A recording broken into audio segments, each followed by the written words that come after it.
बिस्मिल्लाहिर्रहमानिर्रहीम। अस्सलाम वालेकुम स्टूडेंट्स, कैसे हैं आप लोग? बेटा हमारा फर्स्ट टॉपिक कंप्लीट हो चुका था जो कि हमने केमिकल इक्विलिब्रियम से स्टार्ट किया था। उसको हमने macroscopic characteristics of dynamic equilibrium तक एंड किया था, तो उसकी हाईलाइटिंग रहती थी। आज का जो हमारा नेक्स्ट टॉपिक है law of mass action, page number 6 का रिमेनिंग। ठीक है, लॉ ऑफ मास एक्शन को आज हम स्टार्ट करेंगे, इसकी डेरिवेशन भी हम कंप्लीट करेंगे आज इंशाल्लाह। तो देखें, सबसे पहले हम जो बात करेंगे अपने प्रीवियस टॉपिक को थोड़ा सा हम हाईलाइट कर लेते हैं। तो मैं बुक के ऊपर आपको क्वेश्चन भी बताता जाता हूँ और हाईलाइट भी बताता जाता हूँ कि किस तरह हमने उसको हाईलाइट करना है और कैसे हमने उस टॉपिक के शॉर्ट क्वेश्चन राइट करने और MCQs वगैरह। तो देखिए स्टूडेंट, सबसे पहले जो एक शॉर्ट क्वेश्चन है पेज नंबर इंट्रोडक्शन वाले पेज पर सेकंड लाइन, यहाँ पर हम क्वेश्चन लिखेंगे डिफाइन कंप्लीट रिएक्शन। ये देख सकते हैं आप लोग, और इसकी डेफिनेशन है a complete reaction is one in which all reactants have been converted into products. तो फिर नेक्स्ट पेज पर आ जाए। नेक्स्ट पेज पर है हमारे पास पेज नंबर 2 पर पहले क्वेश्चन है। इसका क्वेश्चन हम क्या लिखेंगे, how environmental system depends upon chemical equilibrium phenomena। तो देखें, how environmental process depend upon equilibrium phenomena।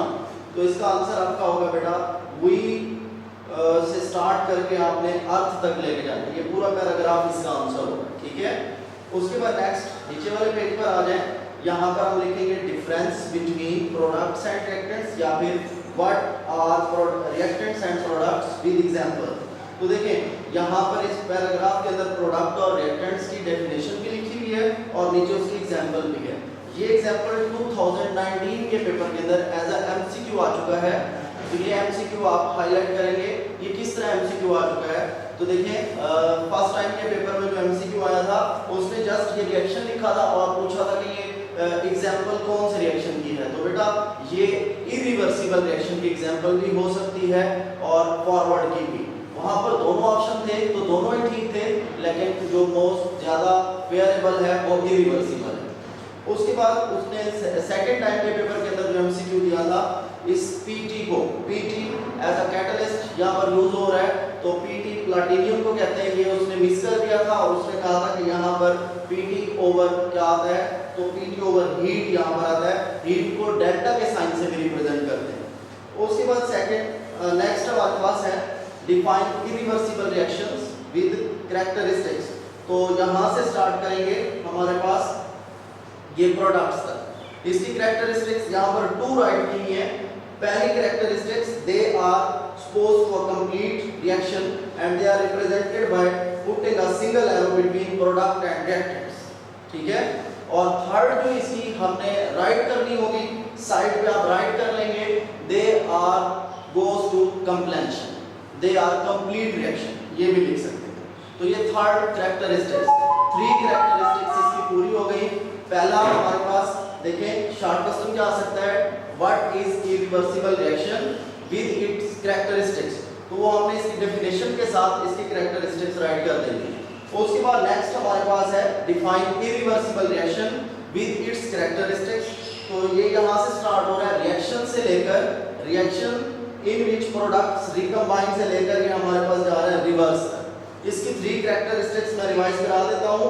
They are represented by double arrow, these reaction never goes to completion, these reaction proceed in both way, forward and reverse. उसके बाद यहाँ पर एक long question है जो कि मोस्टली पेपर में आता रहता है। उस क्वेश्चन को हमने राइट कैसे करना होगा। क्वेश्चन क्या है, व्हाट इज रिवर्सिबल रिएक्शन या define reversible reaction with example with graph. तो देखें, डिफाइन रिवर्सिबल रिएक्शन, हमने यहाँ से रिवर्सिबल रिएक्शन की डेफिनेशन लेनी होगी। डेफिनेशन के बाद उसकी हेडिंग लेनी होगी कैरेक्टरिस्टिक्स की, उसकी 3 कैरेक्टरिस्टिक्स बेटा हम राइट करेंगे और उसके बाद ये लेट से हम राइट करेंगे उसकी एग्जांपल को। ये एग्जांपल हमारी लेट से लेकर उस दिन आपको समझा दी थी, लेट से लेकर यहाँ तक ये कंप्लीट करेंगे हम इस एग्जांपल को। ठीक है, ये एग्जांपल इसकी कंप्लीट हो गई। यहाँ पे एक इंपॉर्टेंट MCQ भी है, H2 plus I2 the colour of hydrogen in reaction of hydrogen iodide. इस रिएक्शन के अंदर हाइड्रोजन का आयोडीन का कलर जो होता है वो पर्पल होता है, याद रखिएगा। और हाइड्रोजन आयोडाइड का कलर जो होता है वो कलरलेस होता है। ये भी एमसीक्यू। उसके बाद ये लॉन्ग आपका यहाँ पर कंप्लीट नहीं हुआ, ये एग्जांपल थी। अब ग्राफ के लिए आप इसको ये वाला पेज आप यहाँ पर ग्राफ के यूज करेंगे, डायनामिक इक्विलिब्रियम वाला, यहाँ से लेकर यहाँ तक लिखेंगे और नीचे ये ग्राफ बना देंगे। ये आपका ग्राफ कंप्लीट हो गया, ठीक है, लॉन्ग कंप्लीट हो गया। अब पीछे आते हैं पेज नंबर 4 पर। पहले शॉर्ट क्वेश्चन है, what is chemical equilibrium state, ठीक है। केमिकल इक्विलिब्रियम स्टेट हम यहाँ तक कंप्लीट करेंगे, इसकी डेफिनेशन है। फिर नीचे टू पॉसिबिलिटीज है इसकी। टू पॉसिबिलिटीज में पहले पॉसिबिलिटी जो है वो स्टैटिक इक्विलिब्रियम है, उसमें इसकी डेफिनेशन पहले पॉइंट और एग्जांपल भी राइट की हुई है। सेकंड पॉसिबिलिटी जो है वो है डायनामिक इक्विलिब्रियम, उसकी डायनामिक इक्विलिब्रियम की डेफिनेशन और नीचे ये इसका रिलेशन, ठीक है। ये 3 शॉर्ट क्वेश्चन है यहाँ पर, chemical equilibrium state, static equilibrium और डायनामिक इक्विलिब्रियम। उसके बाद नेक्स्ट पेज पर अगर हम बात करें नेक्स्ट पेज की, तो देखें how dynamic equilibrium is established, कि डायनामिक इक्विलिब्रियम कैसे एस्टैब्लिश होता है। तो डायनामिक इक्विलिब्रियम को एस्टैब्लिश करने के लिए कौन सा प्रोसेस टेक प्लेस होता है, तो यहाँ पर हमने लिखा हुआ है, देख सकते हैं आप लोग, इन आ रिएक्शन से लेकर स्टेट तक। ये वाली लाइन हाईलाइट नहीं करनी और ये ग्राफ भी नीचे बना देना है आप लोगों ने। दैट्स क्लियर बच्चे, एनी प्रॉब्लम? तो देखिए नेक्स्ट फिर यहां से और कुछ नहीं करना। नेक्स्ट हमारे पास फिर ये है short question, very important short question, microscopic characteristics of forward and reverse. यही शॉर्ट है और ये टेबल करनी होगी उसके आंसर में। उसके बाद very important long question, most important, last time भी पेपर में आ चुका है long question. Right the define dynamic equilibrium, define dynamic equilibrium with its characteristics. तो इसकी डेफिनेशन आप प्रीवियस पेज वाले लेंगे। ये बेटा ये डायनामिक इक्विलिब्रियम की डेफिनेशन लेंगे, पहले फर्स्ट डायनामिक इक्विलिब्रियम की डेफिनेशन राइट करेंगे, फिर इसके पॉइंट्स राइट करेंगे जो कि मैक्रोस्कोपिक कैरेक्टरिस्टिक्स है उसकी। उसके बाद फिर हम टेस्ट योर सेल्फ पर आ जाते हैं। तो test your self 9.1, why reversible reaction never complete, ठीक है। रिवर्सिबल रिएक्शन कंप्लीट क्यों नहीं होते? Because the rate of forward and reverse become equal but opposite in direction, ठीक है। तो इस बेस पर वो कंप्लीट नहीं होते। उसके बाद व्हाट इज स्टैटिक और एक्सप्लेन विद एग्जांपल, अभी किया हमने, ये देखें स्टैटिक की डेफिनेशन ये कह रही है, डिफाइन स्टैटिक विद एग्जांपल, ये आप कंप्लीट करेंगे इस क्वेश्चन को। और उसके बाद थर्ड है why the amount of reactants and product do not change in a reversible reaction, because the amount of product and reactants in a reversible reaction become equal, क्योंकि वो एक दूसरे के इक्वल होते हैं और अपोजिट डायरेक्शन में टेक प्लेस कर रहे होते हैं, उनकी अमाउंट सेम होती है। तो आज का जो हमारा नेक्स्ट टॉपिक है वो है लॉ ऑफ मास एक्शन। तो हमने हाईलाइटिंग कंप्लीट कर ली, ये सारी हाईलाइटिंग मैंने आपको बता दी, इसको आप कर लेंगे इंशाल्लाह। और जो आपका फर्स्ट टेस्ट होगा, वीकली फर्स्ट टेस्ट, उसकी डायरी भी यही होगी, page number 2 till page number 6 यहाँ तक, ठीक है, before law of mass action, law of mass action से पहले, ये आपकी फर्स्ट डायरी होगी। तो नेक्स्ट हम एक्सप्लेन करेंगे लॉ ऑफ मास एक्शन को। तो अगर हम बात करें, हम अपने टॉपिक को एक्सप्लेन करने जा रहे हैं, पेज नंबर 6 पर है law of mass action.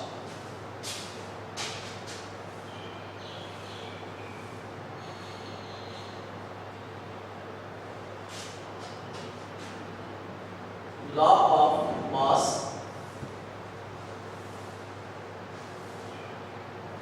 Action.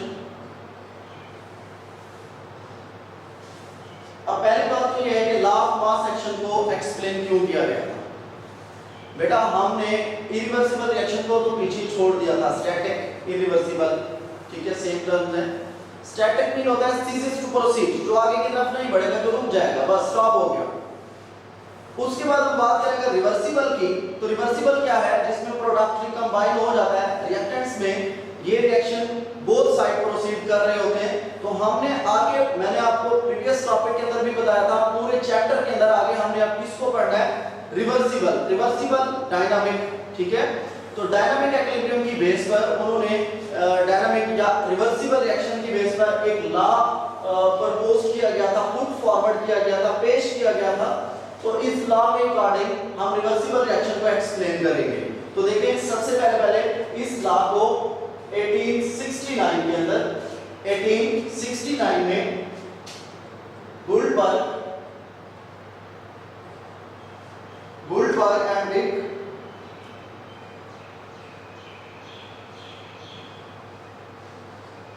ठीक है, दोनों ने मिलकर एक्सप्लेन किया, प्रपोज किया इस लॉ को। इनके अकॉर्डिंग ये लॉ क्या है, तो देखिए इस लॉ की दो स्टेटमेंट्स हैं, डेफिनेशन के अंदर दो स्टेटमेंट्स हैं। पहली स्टेटमेंट अगर हम राइट करें तो फर्स्ट स्टेटमेंट के according law of mass action क्या है, तो देखें इसकी डेफिनेशन के अकॉर्डिंग पहली स्टेटमेंट हम राइट करते हैं।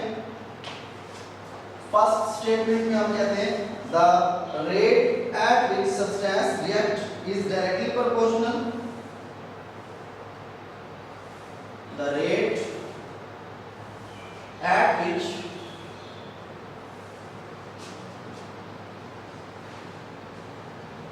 substance react is directly proportional to its active mass। Second term इसी की डेफिनेशन के अंदर ये पूरी कंप्लीट डेफिनेशन हो जाएगी लॉ ऑफ मास एक्शन की। सेकेंड टर्म के अंदर बेटा क्या है, and the rate of reaction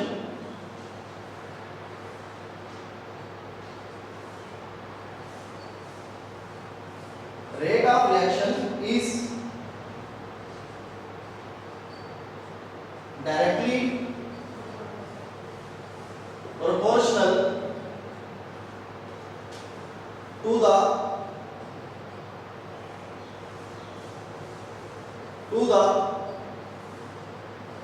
product of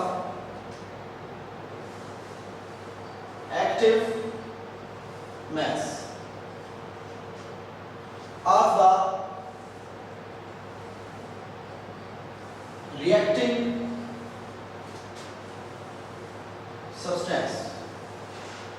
तो यहाँ पर हमारे दो पॉइंट हैं जो कि वेरी इंपॉर्टेंट है। अगर हम डिस्कस करना चाहें तो यहाँ से हम स्टार्ट करेंगे, the rate at which substance react is directly proportional to its active mass, the rate of reaction is directly proportional to the product of active mass of the reacting substance. अब पहली बात तो ये है कि इस term के अंदर दो पॉइंट इंपॉर्टेंट है। पहला पॉइंट रेट ऑफ रिएक्शन, दूसरा point active mass. What is the meaning of rate of reaction? Rate of reaction is also called speed of reaction. Speed of reaction, reaction की speed, reaction की रफ्तार कि reaction जो है वो किस speed से टेक प्लेस कर रहा है। रिएक्शन में होता क्या है, पहले रिएक्टेंट्स रिएक्ट करते हैं, रिएक्टेंट्स रिएक्ट करके क्या बनाते हैं, प्रोडक्ट्स। क्या बनाते हैं, प्रोडक्ट्स। अब देखें रिएक्टेंट्स कितनी स्पीड से, कितनी अमाउंट से एक दूसरे के साथ रिएक्ट करके प्रोडक्ट्स फॉर्म कर रहे हैं। तो अगर हम बात करें, ये डेफिनेशन बुक में नहीं है, राइट कर लेंगे। Rate of reaction may be defined as change in concentration of substance, change in concentration of substance divided by the time intervals, के उसकी कंसंट्रेशन सब्सटेंस की जितनी कंसंट्रेशन उसकी कंज्यूम हो रही है, किसकी कंसंट्रेशन, जो रिएक्टेंट्स आपस में रिएक्ट करेंगे उनके रिएक्ट करने का जो रेट होगा वही कंसंट्रेशन है ना, वही कंसंट्रेशन डिवाइड की जाएगी जितना वो टाइम कन्वर्ट होने में लेगा। जैसा कि बेटा हम बात करते हैं यहाँ पर, हमारे पास एक रिएक्शन है H2 प्लस I2। तो देखिए H2 एंड I2 एक रिवर्सिबल रिएक्शन है, 2HI हाइड्रोजन आयोडाइड। तो देखें रिएक्टेंट सब्सटेंस है ये, ठीक है। ये रिएक्टेंट सब्सटेंस जब आपस में रिएक्ट करेंगे तो इनकी कंसंट्रेशन कन्वर्ट होगी किस चीज के अंदर, प्रोडक्ट के अंदर।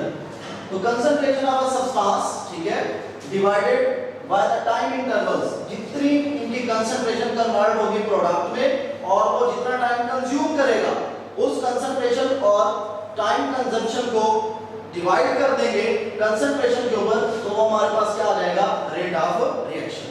तो नेक्स्ट हम बात करेंगे रेट ऑफ रिएक्शन का फार्मूला भी राइट किया हुआ है आगे।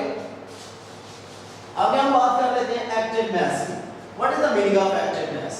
तो देखिए एक्टिव मास क्या होता है, is considered as molar concentration having units of mole, decimetre, cube inverse expressed as square brackets. ठीक है, तो एक्टिव मास क्या है, जैसा कि हम घर के अंदर चिकन कुक कर रहे होते हैं, चिकन का सालन बना रहे होते हैं, तो हम 5 केजी चिकन ले आए शॉप से, तो 5 केजी में से हमने 2 केजी कुक की, 3 केजी हमने स्टोर कर दी फ्रिज के अंदर, फ्रीजर के अंदर। तो देखिए जो हमने 5 केजी परचेज की थी, हमने ली थी चिकन, तो वो 5 केजी का पूरा 5 केजी एक्टिव मास है केमिकल रिएक्शन का? नेवर, नहीं, वो 2 केजी होगा जिसको हमने पकाने के लिए यूज किया था, जो हमने कंज्यूम किया, जो रेट, जो अमाउंट इस्तेमाल होगी, कंज्यूम होगी, उसको कहेंगे एक्टिव मास। और एक्टिव मास को रिप्रेजेंट करते हैं स्क्वायर ब्रैकेट्स के साथ। जैसा कि हम बात करें 5 केजी में से 2 केजी चिकन हमने पकाई थी, कुक की थी, तो वो 2 केजी ही एक्टिव मास है, 3 केजी जो रिमेनिंग है वो एक्टिव मास नहीं है। इसी तरह किसी भी केमिकल रिएक्शन के अंदर जब हम 2 और मोल सब्सटेंसेस को रिएक्ट कराते हैं, तो उन सब्सटेंसेस के जितने मोल, मतलब उनकी मोल के अंदर कंसंट्रेशन, मोल के अंदर जो उनकी कंसंट्रेशन केमिकल रिएक्शन में टेक पार्ट करती है, जो रिमेनिंग रह जाती है उसके साथ हमारा कोई रिलेशन नहीं है। जो केमिकल रिएक्शन में हिस्सा ले रही है बेटा, उसको क्या कहते हैं, एक्टिव मास। और एक्टिव मास को रिप्रेजेंट करते हैं स्क्वायर ब्रैकेट्स। अब वापस आएंगे अपने टॉपिक की तरफ। देखें लॉ ऑफ मास एक्शन, हमने ऑलरेडी इसकी डेफिनेशन को सीखा। अब वो कहता है कि rate at which substance react, 2 और मोल सब्सटेंस रिएक्ट, उनके जो रिएक्ट करने का रेट होता है वो डायरेक्टली प्रोपोर्शनल होता है उन्हीं के एक्टिव मास से। जैसा कि बेटा रिएक्टेंट्स रिएक्ट करते हैं, रिएक्टेंट्स रिएक्ट करके प्रोडक्ट्स फॉर्म करते हैं।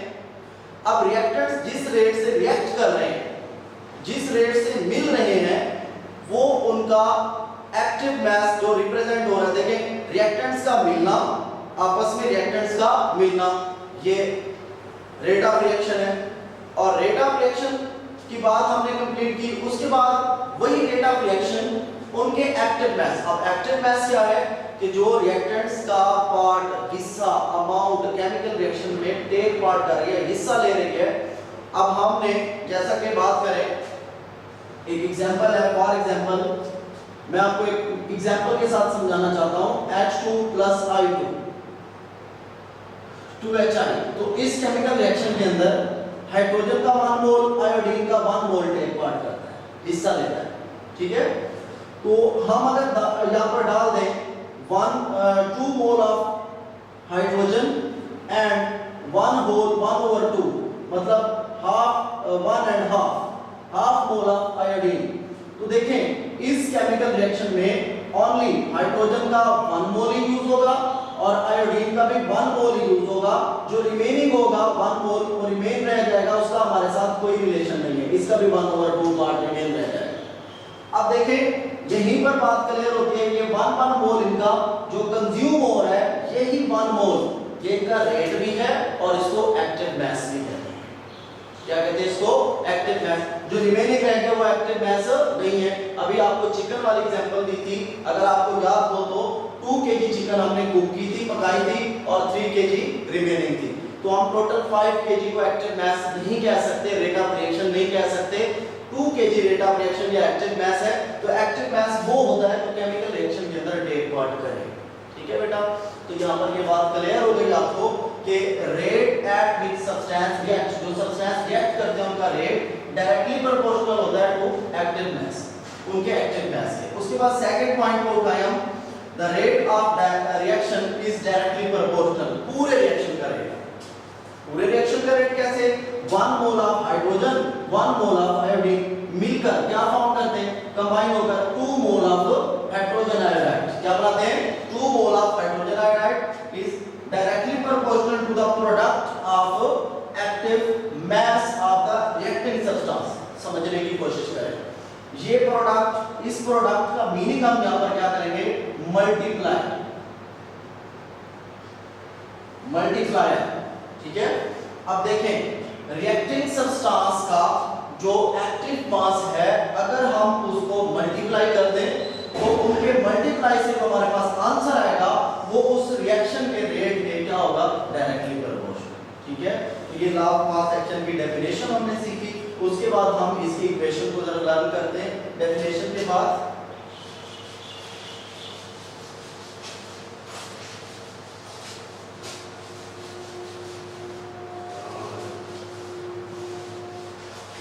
Law of mass action, reversible reaction हमें राइट करना पड़ेगा। सपोज लेट कोई भी रिवर्सिबल रिएक्शन आप राइट कर लें, जैसा कि हमारे पास A plus B forward and reverse C plus D, A plus B ये हमारे पास रिएक्टेंट्स हैं बेटा और ये हमारे पास क्या है, प्रोडक्ट्स। अब रिएक्टेंट्स जो हैं वो रिएक्ट करते हैं, फॉर्म क्या करते हैं, प्रोडक्ट्स, ठीक है। अब हमारे पास A plus B reactant side है और C plus D product side. तो हम बात करें अगर ये हमारे पास जो साइड है इसको हम क्या कहेंगे, when A and B react to each other form product, this side is called forward। बेटा इसको हम क्या नाम देंगे, फॉरवर्ड, ये फॉरवर्ड साइड है। अब C प्लस D जब हमारे पास बन जाते हैं, C plus D as a product form हो जाते हैं, तो ये फिर अगेन रिएक्टेंट्स फॉर्म करते हैं, तो इसको हम क्या कह सकते हैं, रिवर्स, ठीक है। तो हम बात करेंगे यहाँ पर rate of forward reaction is directly proportional to the active mass of reactants, ठीक है। तो यहाँ पर हम राइट करें rate of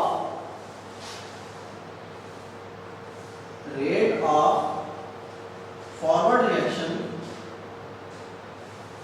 is directly proportional to the active mass of reactants। active mass बेटा active mass को किस चीज में रिप्रेजेंट करते हैं, अभी सीखा हमने, स्क्वायर ब्रैकेट में।